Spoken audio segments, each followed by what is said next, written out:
à vous, bienvenue dans ce nouvel avis à chaud. Et aujourd'hui, de quoi allons-nous parler? The Revenant.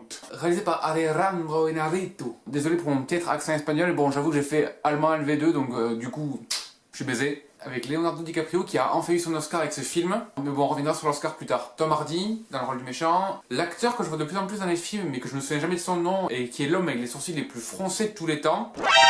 Et voilà. Donc, le speech.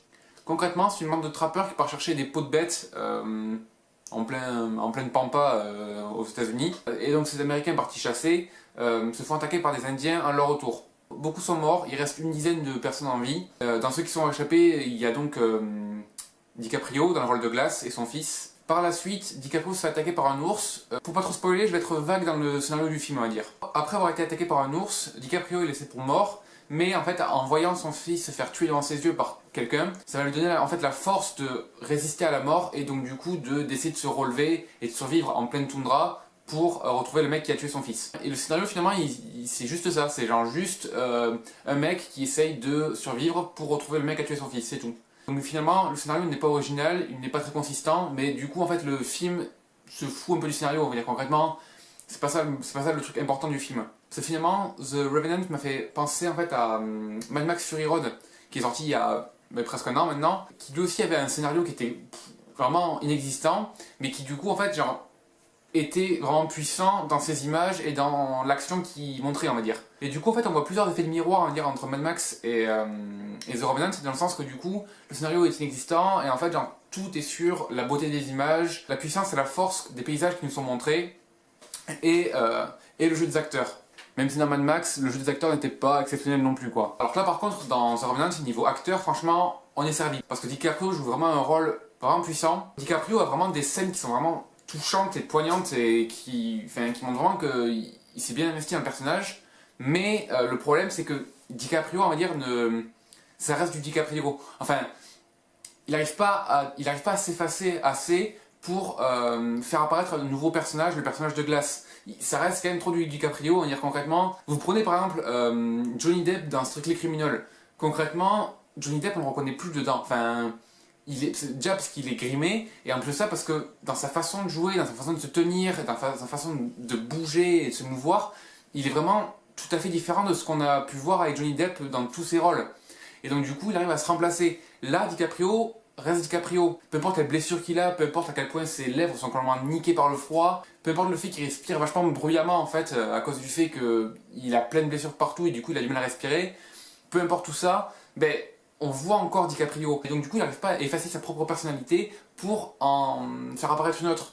Et je trouve que c'était un peu ça qui était dommage du coup dans le personnage de Glass, c'est que on n'arrive pas à y croire assez, il fait pas assez authentique. Ensuite, Tom Hardy est aussi vraiment convaincant dans son rôle. Franchement, il n'y a pas grand chose à dire sur le rôle de Tom Hardy. Et après les autres rôles sont un peu secondaires, on va dire, et on les voit pas plus que ça, donc ils sont pas très intéressants, on va dire. Les deux rôles qui sont vraiment mis en valeur, c'est vraiment celui de Tom Hardy et celui de DiCaprio. Donc, maintenant qu'on a parlé du scénario et maintenant qu'on a parlé des acteurs, on va parler de la réalisation. Et là, franchement, il y a du niveau. Parce que franchement, il n'y a presque aucun reproche à faire à la réalisation. Elle est vraiment bonne. D'autant plus qu'elle a dû être vraiment compliquée à faire parce que le réalisateur, Inarritu, ne voulait que filmer pendant soit au petit matin, soit un peu avant la tombée de la nuit, pour en fait avoir les meilleures lumières possibles là où le ciel est le plus beau et où du coup les lumières sont les plus magnifiques. Parce que tout est en lumière naturelle, tout a été tourné sur place, dans le froid glacial, dans des conditions assez compliquées, je pense.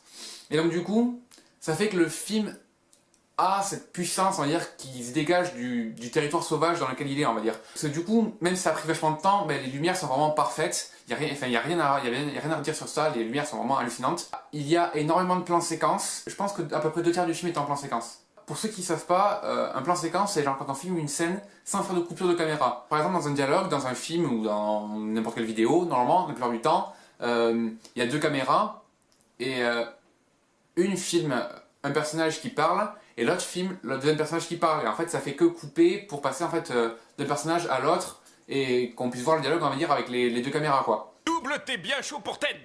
Oh, il a pas mis le petit carton autour pour pas se brûler les doigts. Bon, allez, ne dis rien surtout. Tout le monde va te regarder. Et puis ça doit pas être si chaud que ça. Oh, putain de merde! Ça brûle! Oh, l'erreur! Mayday, Mayday! Continue de marcher comme si de rien n'était, personne n'a rien vu. Et dans The Revenant, en fait, il y a presque pas de coupure. Enfin, dans les scènes, souvent, la caméra se balade, on va dire, un peu partout sur sur la scène. Et en fait, genre, quand il y a des dialogues ou des trucs comme ça, la caméra va se mettre à bouger autour des personnages. Ou alors, ou alors va se décaler comme ça, et comme ça, et comme ça, pour filmer un personnage au fur et à mesure qu'il parle. Du coup, ça crée une espèce de calme inhérent au film et absolument omniprésent. Du coup, ça retranscrit bien le côté nature du film, le fait que ce soit assez calme dans les coupures et tout, qu'il n'y ait pas trop de coupures, du coup, ça fait pas une espèce de rythme effréné. Ça prend vraiment le temps d'observer toute la nature qui vit autour des acteurs, quoi. Du coup, j'en ai parlé à un ami qui a vu le film et qui disait qu'il comprenait pas pourquoi presque tout était en plan séquence, que pour lui, ça ne servait à rien et enfin, autant faire des coupures, quoi. Et dans ce cas-là, moi, je lui ai répondu que pourquoi est-ce que dans un film, est-ce qu'on aurait besoin de faire des coupures si on peut le faire sans coupure?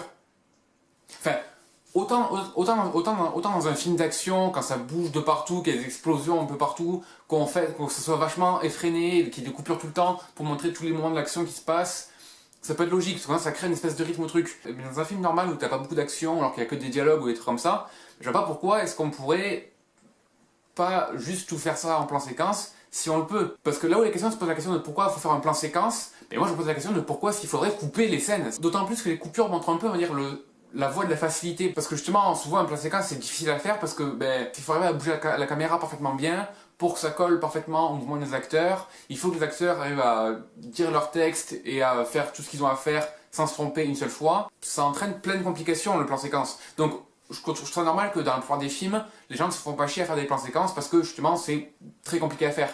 Mais si on a les moyens de le faire et qu'on a la capacité physique et technique, je vois pas pourquoi on nous empêcherait de faire que des plans séquences. Du coup, franchement, le côté plan séquence ne m'a pas dérangé. Après, le problème, c'est que je pense que moi je le vois, mais je sais pas en fait. Le problème, c'est que je sais pas si un spectateur lambda, on va dire, voit que c'est un plan séquence. Autant un film comme, il me semble que c'est Victoria le nom, je suis pas sûr, qui est fait en fait en une seule scène. Vraiment genre où le mec s'est mis à filmer et ça tout du long c'est la même tout du long c'est la même caméra et genre c'est 2 heures dans la vie d'une bande de potes. Là le spectateur se rend compte qu'il n'y a pas de coupure et au bout d'un quart d'heure il se dit ouais quand même là je sais pas il n'y a pas eu de coupure c'est bizarre. Et après il se rend compte que du coup c'est genre juste une seule scène tout du long. Et dans ce cas-là après il se rend compte et donc voilà. Dans Birdman de Inarritu il me semble aussi que c'était genre un long plan séquence. Enfin, travailler numériquement, il me semble que c'était un plan séquence. Mais j'ai pas vu Birdman, alors du coup je peux pas assurer que c'est ça qui se passe, mais il me semble que c'était ça. Et donc dans un film comme ça où du coup il y a qu'un seul plan séquence qui dure genre pendant tout le film, tu te rends compte qu'il n'y a pas de coupure et que du coup genre c'est un long plan séquence et qu'il n'y a jamais de coupure.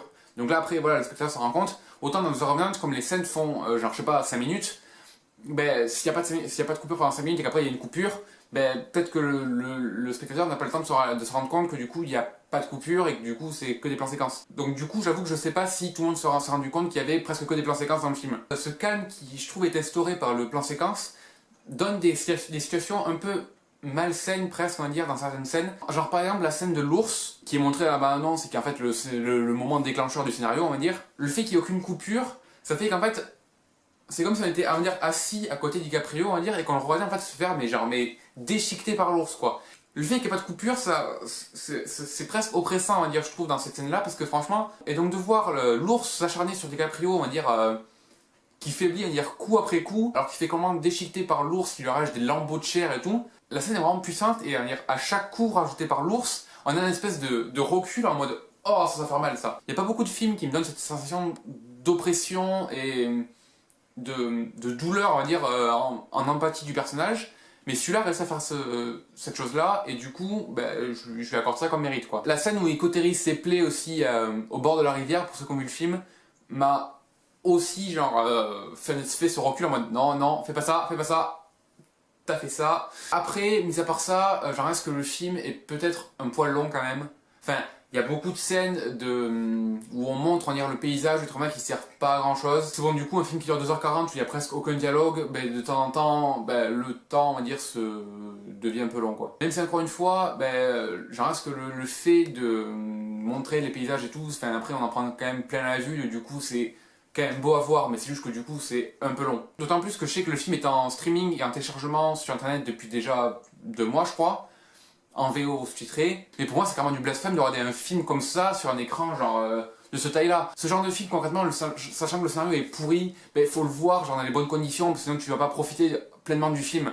Parce que du coup, après, tu verras genre tous les moments chiants, tu les subiras vraiment puissance 10. Parce que du coup, tu n'auras pas la beauté des images. Et donc du coup, s'il passe d'un cinéma qui est genre près de chez vous, à même pas 10 km, ben allez-y quoi. Ok, le cinéma c'est un budget et tout, parce que du coup, il y en a qui coûtent quand même vraiment très cher. Mais bon, on en reste qu'il y a certains films qu'il faut aller voir au cinéma et pas chez soi, sur son ordi ou sur une télé. Alors que les films d'action comme les Avengers, les comédies comme Ted ou des trucs comme ça, ben concrètement que tu le vois sur un écran de télé ou sur un cinéma, sachant que les images sont pas particulièrement travaillées, dans tous les cas, tu auras le même rapport image-qualité du truc quoi. Parce que concrètement, l'image, tu t'en fous un peu, c'est genre, c'est plus pour le spectacle et pour les blagues ou des trucs comme ça. Ce qui n'est pas le cas pour The Revenant, qui ne compte pas sur les blagues, clairement pas, et qui ne compte pas trop sur l'action non plus, parce que l'action, il n'y en a pas non plus.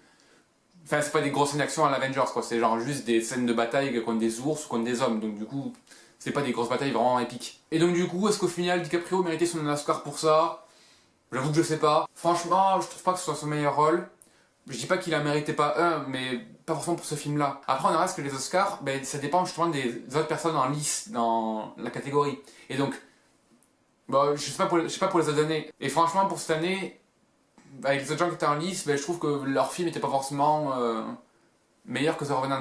Enfin, il y a Matt Damon pour Seul sur Mars, même si j'ai bien aimé Seul sur Mars, ben, son rôle il est pas plus poignant que ça, et il joue pas particulièrement bien. Enfin, il joue pas différemment des films lambda qu'il fait. Et Red Wayne pour Danish Girl, et lui je pense que franchement, je pense que je préfère que ce soit lui qui gagne l'Oscar, parce que je trouvais que son rôle dans Danish Girl était vraiment bien plus intéressant et bien mieux joué que The Revenant. Fassbender dans Steve Jobs, et j'avoue que Fassbender était quand même assez convaincant dans Steve Jobs, mais j'ai quand même préféré DiCaprio dans The Revenant que Fassbender dans Steve Jobs. Et après il y avait Bryan Cranston dans Trumbo, il me semble. Mais après j'avoue que j'ai pas vu, mais j'avoue que ça c'est le seul film que j'ai pas vu dans les 5 nominés, et donc du coup je peux pas juger de si Bryan Cranston était bien dans ce film là ou pas. Ou en tout cas est-ce qu'il était meilleur ou pas que DiCaprio. Mais après j'en reste que ici dans The Revenant, DiCaprio n'avait pas foncièrement à jouer plus que ça, parce que déjà il n'avait pas trop de lignes de dialogue, et en plus de ça, on va dire, il n'avait pas à mimer, on va dire, il n'avait pas à mimer les conditions extrêmes dans lesquelles il était, parce qu'il était dans ces conditions extrêmes. Il était vraiment genre, quand il traverse la rivière dans le froid, ben, il traverse vraiment la rivière dans le froid. Et donc du coup, ben, concrètement, la douleur qu'il ressent en nageant dans le film, ben c'est la vraie douleur que le mec a dans la vraie vie, parce que du coup il nage vraiment dans la rivière glacée. Donc ben voilà quoi, il n'a pas vraiment à jouer plus que ça. Après il a à jouer dans les scènes contre l'ours, ou dans les dialogues, ou des trucs comme ça. Mais dans le reste du temps, ben, la plupart des scènes, mais il n'a pas vraiment à jouer, parce que ben, du coup, genre quand il rentre dans la neige, il a froid, et du coup, ben voilà, il a vraiment mal. Et genre, il y a des scènes où il se réchauffe les mains, genre en soufflant, parce que tu vois que ses mains sont violettes et tout, mais ses mains sont vraiment violettes. Et parce que, voilà, on dirait, ils sont genre, je sais pas où est-ce qu'ils sont, mais ils doivent être, je sais pas si c'est au Canada ou alors si c'est genre au nord des États-Unis, mais bon, je pense que ils doivent quand même bien se peler le cul quand même. Surtout quand tu tournes que au petit matin ou à la fin de la journée, le moment où, bon, ben, la chaleur, elle est pas trop à son paroxysme quand même. Par contre, ouais, s'il y a une chose à reprocher au film, c'est les effets spéciaux. Parce que, autant la scène de l'ours est convaincante, franchement, l'ours, on voit pas trop les effets spéciaux. On les voit un peu si on cherche, mais bon, ça va, concrètement, c'est quand même bien fait. Et puis en plus, il y a la puissance de DiCaprio qui, du coup, genre, cache un peu genre le côté genre un peu factice de l'ours. Et après, il y a une scène avec des bisons où il y a genre un troupeau d'à peu près 100 bisons. Et là, je suis désolé, mais bon, les effets spéciaux, ils sont vraiment... ben, on les voit clairement, quoi. Enfin, ça fait vraiment faux. Et du coup, c'est dommage parce que, genre, il y a tellement de belles images dans le film et, genre, ça montre tellement, genre, l'espèce de côté, genre, un peu proche de la nature et le côté réaliste. Et donc, du coup, quand sur des super images, tu superposes, on va dire, des vieux bisons en images de synthèse, ben, ça fait tâche, quoi. Et donc, du coup, ça se fait pas. Ça se fait pas de faire ça. Enfin, la scène des bisons, elle sert pas à grand chose. Tu la mets pas. C'est tout. Donc voilà, c'était mon avis sur The Revenant. Franchement, si vous avez l'occasion d'aller le voir, ben allez-y. Moi je trouve qu'il vaut vraiment le coup. En tout cas, vaut mieux aller le voir au cinéma que le télécharger sur votre ordi, croyez-moi. Je vous dis à la prochaine, gardez la forme, abonnez-vous à la chaîne et aimez cette vidéo. Et c'est tout. Téléportation.